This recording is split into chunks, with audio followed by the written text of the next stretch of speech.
Après une saison estivale meilleure qu'en 2020, les collectivités et professionnels du tourisme misent sur l'arrière-saison pour compenser un début d'année affecté par la crise sanitaire. En juillet-août, il y a entre 60 et 70% des chiffres d'affaires, toutes filières confondues, qui est faite à ce moment-là. Et donc c'est pour ça que le printemps, où on avait très bien démarré d'ailleurs dès le déconfinement du mois de mai, on a eu un super week-end d'Ascension et de Pentecôte.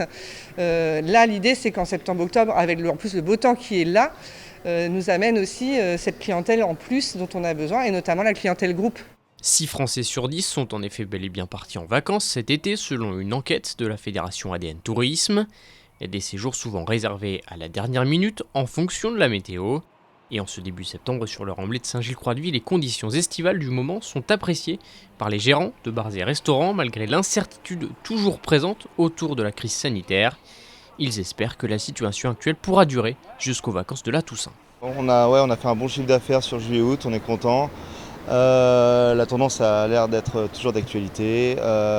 Il fait beau, les gens ont le pass sanitaire, arrivent avec le pass, donc voilà, tout se passe bien. On espère bosser comme l'année dernière, et puis voilà, ne pas fermer en novembre-décembre à cause d'un nouveau confinement. À quelques mètres de là, pour cet autre restaurateur qui s'est installé début juillet, l'arrière-saison est désormais primordiale, les habitudes des Français ont changé, et les mois de juillet-août ne suffisent plus. Ça suffit plus parce que dans le temps, moi je me souviens quand j'étais même un peu plus jeune, on faisait des saisons, c'était vraiment, on attaquait mi-juin à mi-septembre, quoi. Aujourd'hui la grosse saison c'est 15 juillet, 15 août et après ça devient compliqué. Sans cette arrière-saison, je pense que ça serait trop limite, on ne pourrait pas payer nos charges, des choses comme ça. Même si c'est pas euphorique, c'est quand même très important, quoi.